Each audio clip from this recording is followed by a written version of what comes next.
काही लोकांनी मुलांच्या मनामध्ये गैरसमज निर्माण केलेले आहेत की शासनाने पैसे किंवा निधी हा ओंकार कलावडे यांना दिला। वास्तविक ओंकार कलावडे हे एक उद्योजक आहेत आणि ते जर्मनीमध्ये त्यांचे स्वतःच्या कंपन्या आहेत, भारतामध्ये आहेत।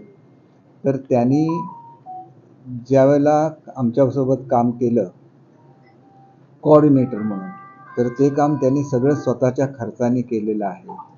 एकही रुपया हा शासनाकडून ओंकार कलावडेंना देण्यात आलेला नाही किंवा जर्मनीमधल्या कुठल्याही कंपन्यांनी त्यांना पैसे दिलेले नाही आहेत किंवा इथल्याही मुलांनी एकही रुपया मुलांकडून त्यांनी घेतलेला नाही।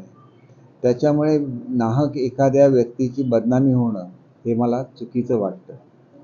त्यांनी जी काय मदत केली ती एक त्यांची महाराष्ट्राच्या बाबत असलेल्या आत्मीयतेपोटी त्यांनी हे सगळं केलेलं आहे आणि अजूनही त्यांची मदत करायची तयारी आहे।